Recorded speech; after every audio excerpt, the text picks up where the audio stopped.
अमित एक छोटे से गांव का साधारण युवक था। उसकी आंखों में बड़े बड़े सपने थे। वह चाहता था कि उसका परिवार एक अच्छा जीवन जी सके। बचपन से ही उसे पढ़ाई का बहुत शौक था, लेकिन उसका गांव उन सभी सुविधाओं से वंचित था जो एक अच्छे भविष्य के लिए जरूरी होती है। उसके पिता किसान थे, जिनकी दिन रात की मेहनत भी मुश्किल से परिवार के लिए 2 वक्त की रोटी जुटा पाती थी। अमित ने हर संभव तरीके से अपनी पढ़ाई जारी रखी। वह दिन भर खेतों में काम करता और रात में लालटेन की रोशनी में पढ़ाई करता। लोग अक्सर उसका मजाक उड़ाते और कहते, इस छोटे से गांव के लड़के के बड़े बड़े सपने कभी पूरे नहीं होंगे। लेकिन अमित के लिए ये ताने प्रेरणा का स्रोत बन गए। एक दिन गांव में सरकारी नौकरी की एक परीक्षा के बारे में घोषणा हुई। अमित को लगा कि यह उसका मौका हो सकता है। उसने दिल से तैयारी शुरू कर दी। लेकिन समस्या यहीं खत्म नहीं हुई। उसके घर में किताब खरीदने तक के पैसे नहीं थे। उसने अपनी माँ से इस बारे में बात की।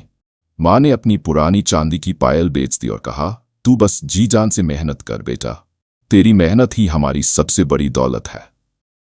यह देख अमित की आंखों में आंसू आ गए।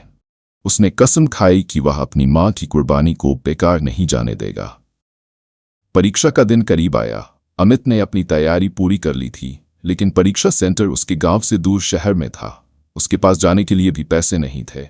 ऐसे में गांव के कुछ लोगों ने उसकी मदद की और उसे शहर तक पहुंचाया। परीक्षा काफी कठिन थी, लेकिन अमित ने आत्मविश्वास से इसे दिया। जब परीक्षा के परिणाम आए तो अमित का नाम मेरिट लिस्ट में था। पूरे गांव में खुशी की लहर दौड़ गई, लेकिन यह खुशी ज्यादा दिन नहीं टिक सकी।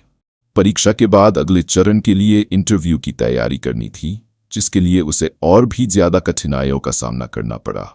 गांव वालों का कहना था कि एक साधारण किसान का बेटा बड़े बड़े अधिकारियों के सामने नहीं टिक पाएगा। लेकिन अमित के दिमाग में बस उसकी मां का संघर्ष और गांव वालों की उम्मीदें थीं। उसने हार नहीं मानी और दिन रात मेहनत करता रहा। इंटरव्यू के दिन जब वह ऑफिस पहुंचा तो उसे एहसास हुआ कि वहां पर सभी उच्च शिक्षित और शहरों के नामी स्कूलों से पढ़े लोग थे। वह अपने साधारण कपड़ों और गांव की बोली के कारण खुद को छोटा महसूस कर रहा था। लेकिन जैसे ही इंटरव्यू शुरू हुआ, उसने आत्मविश्वास के साथ जवाब दिए। उसने अपने जीवन के अनुभवों और संघर्षों को अपनी ताकत बनाकर पेश किया। इंटरव्यू खत्म होने के बाद वह बस भगवान से प्रार्थना कर रहा था कि उसकी मेहनत रंग लाए। कुछ दिन बाद परिणाम घोषित हुआ और अमित का चयन हो गया। उसकी मेहनत और आत्मविश्वास ने उसे सफलता की बुलंदियों तक पहुंचाया। आज अमित एक सरकारी अधिकारी है और उसने अपने गांव की तस्वीर बदल दी है। उसने वहां एक स्कूल खुलवाया जिससे गांव के बच्चे अच्छी शिक्षा पा सकें।